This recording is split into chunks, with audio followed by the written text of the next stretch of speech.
Well, welcome and good evening, you wonderful dice of all alignments. I am Lunar D8, and this is just an idea for a playlist. Not sure what all I'll ever add to it. I know I have like 20 Magic the Gathering decks that I don't think I've looked at in like a decade or something. I could list out the cards in each deck and what each deck is. I could also just talk about random nerdy things that I like. Or heck, here in a few days, the new Nicolas Cage movie will be coming out. I could go check that out and maybe do like a movie review of it. If I ever go to an anime convention, I could share my experiences with such a thing. Beyond that, I could also talk about whatever random nerdy things. I mean, heck, my channel has a variety of stuff, whether it's Let's Plays or karaoke. Heck, I think Neil Patrick Harris is going to be in the Nicolas Cage movie too. I'm pretty sure I'm a vocal coach's worst nightmare. And I wonder if Nicolas Cage has ever played Magic the Gathering. Aside from that, I saw the Thor Love and Thunder trailer. And since they're showing more of the multiverse stuff, I wonder if it's possible that we can have Edward Norton come back as the Hulk. Beyond that, I know some random games. I don't remember the name of it anymore, but heck, there was one game, I think it was called Execution or something like that. It was like an old Flash game. And what it would do is you weren't really given much instructions. It was a very simplistic game, simple graphics. It looked like it was inside of a prison. And you had a prison wall, a prisoner, and the convict had, probably, I think he had like a bandana or something over his eyes or something. And the only instructions you were given is that you can choose whether or not to shoot the convict or not. Your mouse's reticule is just a gun reticule. And there's no other options. It's just the person, your mouse. You click the mouse or anything, well, it shoots a bullet. So, it's your choice whether or not you shoot the person. Keep in mind it is a video game, but technically the only way to win the game is just by pressing escape and quitting. That being said, the game was a sort of commentary on the fact that most gamers want to try to do every possible outcome in a game. I mean, after all, any of your PlayStation games, in order to get a platinum, you have to do that.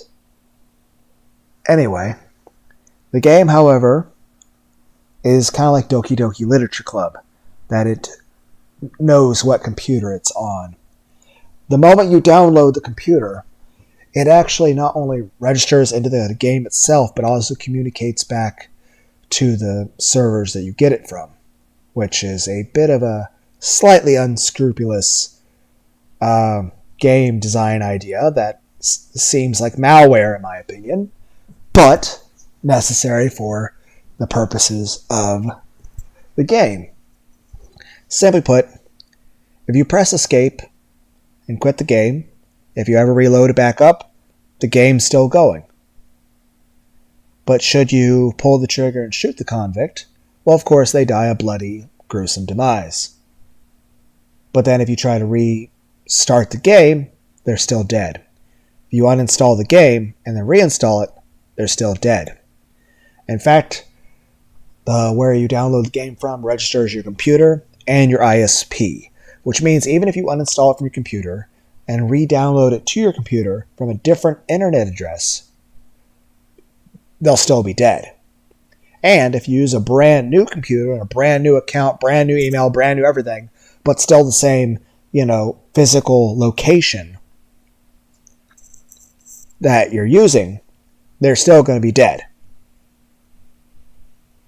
The point was to drive home that the choice was permanent, and that no matter what you do, you can never ever undo it. So, it's an interesting game concept. It kind of reminds me of like I said, I've read a ton of creepypastas, but I remember there's one story, I'm not sure if it would quite be counted as a creepypasta, but it came out around the time that the very first Saw movie came out, probably like a week or two after the very first Saw movie. Now, of course, I may be completely wrong about this guess on this timeline because, it's forever ago, so I'm just half-hazarding a guess. But the way the story basically goes is in Jigsaw fashion, two people wake up in a room. They're both strapped down, and they're told via recording, via voice, and like I said, I'm not going to tell this well. I'm just sort of summarizing it real quick. But basically, they're told, after a set period of time, which they're not going to be quite certain of, it could be 5 minutes, a couple hours, whatever, and a bell's going to go off.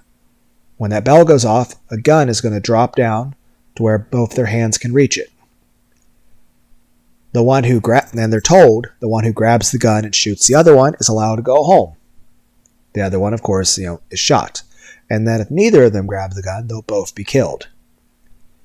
At least if one of them grabs the gun, the person who gets shot may still survive the gunshot, and the person who fires the gun will be allowed to leave. And the whole point of the story is that, time goes on, the two talk to each other. One of them's a family man. He has, wife, kids, a job that he actually enjoys and makes good money at. And the other one's saying basically, he really doesn't have anyone. He's not married, doesn't have a girlfriend, has no kids, has no really friends. Basically all his family's gone, and nobody would miss him if he died. And he's working like a fast food job, and a lot of times, he just, feels like his life's going nowhere. And they talk, but of course, they're both like, yeah, we're going to get through this together. We're not going to play this game. We'll either find a way to escape, get out of our bandages, out of our bonds and stuff, out of the straps and all that, bindings, and we'll escape together. And no matter what, we won't give this person satisfaction of, doing what they say. Anyway, eventually time goes on. Bell goes off, the gun drops. And, the family man just reaches for the gun. And then points it at the guy. He says he's sorry, but, he can't die there. So he points the gun to the other guy, pulls the trigger in, click. Click. Click. Click, click, click, click, click, click, click, click, click, click, click. At which point, the other guy just stands up, takes off his bindings, and with a small chuckle says, they always grab for the gun. They always go for the gun. I don't know. I think the main point is this. Well, I mean, not... you guys can infer your points on that, but yeah. I've read quite a bit of creepypastas. There's some people out there like Lighthouse. There's the... Damn, I can't remember that rest of that guy's. But there's one channel that goes by Lighthouse, another one's like Dark Somnium. And of course there's Mr. Creepypasta, Creeps McPasta, Creepypasta Jr.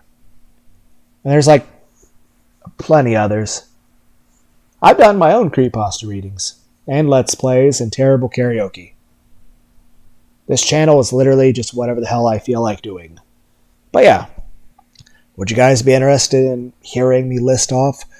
And granted, I would probably just use Google Images to show the cards, because I don't feel like using a webcam anymore ever again. But I'd probably just use Google Images to type in the names of my cards, and just have a list typed out in summary below.